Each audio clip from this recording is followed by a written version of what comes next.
কথায় আছে practice makes a human perfect. আমি নিজেও এই কথাটার উপর বিশ্বাসী।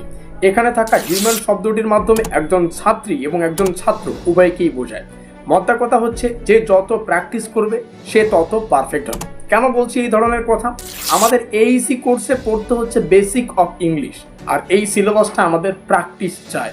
যে যত প্র্যাকটিস করবে সে তত কিন্তু এই সিলেবাসের উপর মাস্টার করতে পারবে। তো যাই হোক, পরীক্ষার সামনে অর্থাৎ পরীক্ষা যেহেতু দোরগোড়ায়, আজকের এই ভিডিওটিতে আমরা এই সম্পূর্ণ সিলেবাসটির উপর একটা মাস্টার ক্লাস আকারে বেশ কিছু সাজেশন তোমাদের সামনে শেয়ার করব। নমস্কার, আমি বাপি বিশ্বাস, তোমরা দেখছো স্টাডি কার ডাব্লিউবি ইউটিউব চ্যানেল। তোমাদের সুবিধার্থে জানিয়ে রাখি, আমরা প্রত্যেকটা সাবজেক্টের কিন্তু সাজেশন আলোচনা করি না। স্পেশালি সেই সমস্ত সাবজেক্টগুলোর সাজেশন আলোচনা করা হয় যেগুলোর আমরা নোটপত্র প্রোভাইডেড করি না।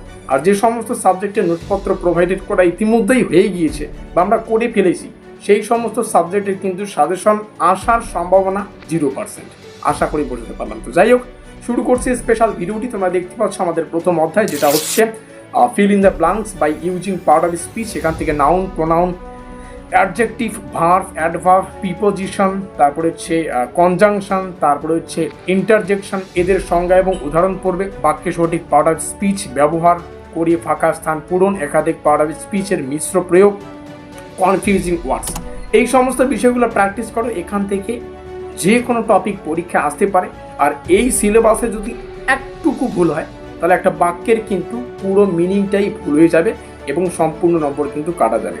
আমরা প্রবেশ করব দ্বিতীয় অধ্যায়। দ্বিতীয় অধ্যায়ে যাওয়ার আগে তোমাদের সুবিধার্থে জানিয়ে রাখি, প্রথমে আমরা সম্পূর্ণ সিলেবাসটাকে ডিটেলসে আলোচনা করি, তারপরে বলে দেবো যে কোন অধ্যায়গুলোকে তোমার এই মুহূর্তে ফোকাস করে যাওয়া উচিত, যারা মানে কিছুই পড়োনি সম্পূর্ণ সেমিস্টারে এবং এখন তোমরা 5 নম্বর নিয়ে চিন্তা ভাবনা করছো।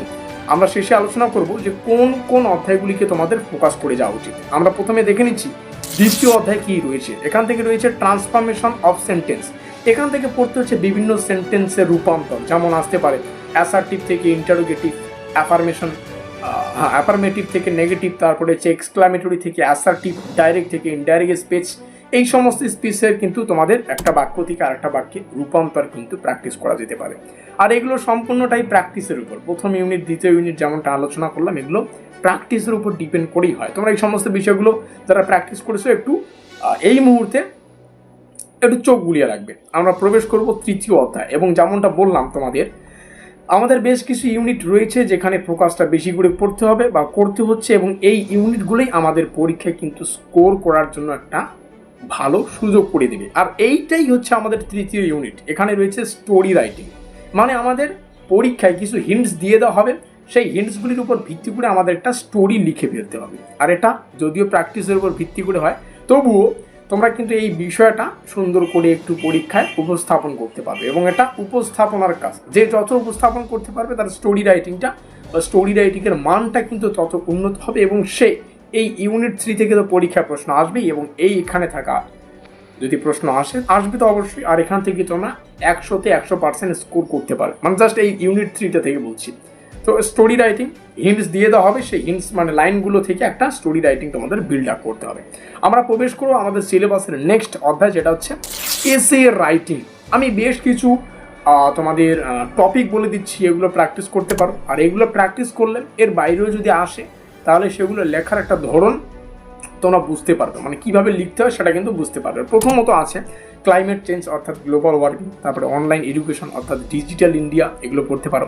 Importance of sports and games, women empowerment, my aim in life, social media, boon and bane, তারপরে হচ্ছে ফরম্যাট টাইপের এখানে দেখতে পাচ্ছ ইন্ট্রোডাকশন, তারপরে বডি, তারপরে 2 থেকে 3টা প্যারাগ্রাফ, তারপরে হচ্ছে কনক্লুশন, একদম কীভাবে লিখতে হবে সেটাও জানিয়ে দিচ্ছি। শব্দ সংখ্যা 200 থেকে 250, যেমন ধরনের প্রশ্ন আসবে মানে কত মার্কের আসবে সেই হিসেবে লিখতে হয়। তবে দেখো, এইসি কোর্সের একটা স্পেশাল কোশ্চেন প্যাটার্ন হয়, সেই কোশ্চেন প্যাটার্নটা আমরা নেক্সট ভিডিও আলোচনা করব। কোশ্চেন প্যাটার্ন না জানলে কিন্তু পরীক্ষায় তোমরা সঠিকভাবে উপস্থাপন করতে পারবে না। আজকে সাজেশনটা দেখে নাও, কোশ্চেন প্যাটার্ন নেক্সট ভিডিও, মানে কতগুলো প্রশ্ন আসবে, কোন মার্কের জন্য কতগুলো অ্যান্সার, মানে কোন মার্কের জন্য কীভাবে কত শব্দে অ্যান্সার করতে হবে, এবং কতগুলো প্রশ্ন যা আসছে সেখান থেকে কতগুলো অ্যান্সার, এবং কোন টপিকে মানে কোন কোন স্লাইডে কত নম্বরের প্রশ্নাবলী উত্তর করতে হবে সেটা তোমরা নেক্সট ভিডিওয়ে জানতে পারবে। আমরা প্রবেশ করব পরবর্তী চ্যাপ্টারে, যেটা হচ্ছে প্যারাগ্রাফ রাইটিং। আর এটাও কিন্তু মোস্ট ইম্পর্টেন্ট বিষয়, এখান থেকেও তোমরা কিন্তু একটা স্কোর করতে পারবে। এখান থেকে পড়তে হবে ওয়ান টপিক ফোকাস, 100 থেকে 150 ওয়ার্ডস। আপাতত এটাই শুনে রাখো। কমন টপিকের মধ্যে পড়ে my favourite hobby, a visit to a fair, picnic হতে পারে, হিস্টোরিক্যাল প্লেস হতে পারে, ইম্পর্টেন্স অফ রিডিং বুকস, তারপরে হচ্ছে ডিসিপ্লিন ইন স্টুডেন্ট লাইফ, তারপরে এই memorable day of my life. এই প্রত্যেকটা বিষয় তোমাদের সামনে শেয়ার করা, প্রত্যেকটা থেকে এক্সাম্পল আকারে শেয়ার করলাম যে কোন কোন টপিকগুলো মোস্ট ইম্পর্টেন্ট। এই টপিকগুলো প্র্যাকটিস করে যেতে পারো, সেই সঙ্গে পরীক্ষায় কিন্তু যেমন তেমনভাবে আসতে পারে। এটার কোনো 100% কমন হয় না বাকি সাবজেক্টগুলোর তুলনায়। তার জন্য একটা স্পেশাল সাজেশন তোমাদের সামনে শেয়ার করলাম।